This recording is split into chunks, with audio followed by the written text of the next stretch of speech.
talking about. Yeah, I hear that. I hear that he's coming on Friday. Certainly, it's okay with me if he'd like to. And he would like to sign it together with me. And I understand that's a big deal, very big deal. And I think the American people, even if you look at polling, they're very happy because, you know, Biden was throwing money around like it's cotton candy. And it's a very big deal. Look, it could be $1 trillion deal. It could be whatever. But it's rare earths and other things.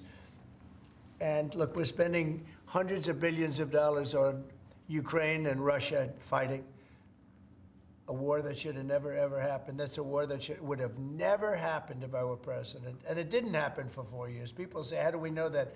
It didn't happen for 4 years. Would have never happened. And nevertheless, this guy went into this situation and he spent money like nobody's ever seen, $350 billion. The other thing that we don't like is that Europe has spent $100 billion. We've spent $350 billion. Europe gets their money back because they spent it in the form of a loan, and we just gave them, whether it's 300 or 350 billion, nobody really knows. They can't even tell me the answer to that, but it means probably more than that. So what we're doing is now we're saying, look, we want to be secured. We want to get that money back. We're helping a country through a very, very big problem, a problem like very few people have had. Shouldn't have had this problem because it shouldn't have happened, but it did happen, so we have to straighten it out. But the American taxpayer now is going to get their money back plus. Mr. President, yesterday with Emmanuel Macron, you said you had spoken to Putin about the idea of peacekeepers in Ukraine, that Putin was fine with it. The Kremlin, I guess, has said that that's actually unacceptable to them. What's real here? That's not what I was told.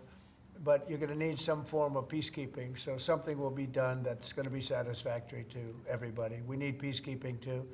Any situation it's where actually American troops involved? It's actually something I did discuss, but a form of peacekeeping that's acceptable to everybody. Ultimately, we'll be able to agree on something, I'm sure. With Ukraine and this mineral deal, what does Ukraine get in return, Mr. President? $350 billion and lots of equipment, military equipment, and the right to fight on, and originally the right to fight. Look, Ukraine, I will say, they're very brave and they're good soldiers, but without the United States and its money and its military equipment, this war would have been over in a very short period of time. In fact, I was the one that gave the javelins. You remember the famous javelins? That was me. That wasn't Obama. It wasn't Biden. It wasn't anybody else. It was me. And they wiped out a lot of tanks with those javelins. And the expression was that Obama gave sheets and I gave the javelins. That was a big deal at the time. It wiped out. That was the beginning when people said, wow, that's something. Well, that was American equipment. Without American equipment, this war would have been over very quickly. And American money, too. I mean, a lot of money. So that war-fighting equipment and the ammunition, that's sustained going forward for Ukraine, and how long is it sustained? Well, it could go forward for a while, and maybe until we have a deal with Russia. Look, we need to have a deal with Russia, otherwise it's going to continue. But now when Americans put up their money, the taxpayer money, and the president approves it, we're getting our money back in some form. But it could go on for a while, or it could be settled quickly. I think it's going to be settled quickly. I spoke with President Putin. I think he wants to settle it.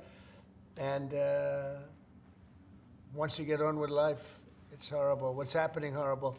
Thousands of soldiers a week are being killed, and others too, but especially on the battlefield. Thousands a week are being killed, and we want that to end.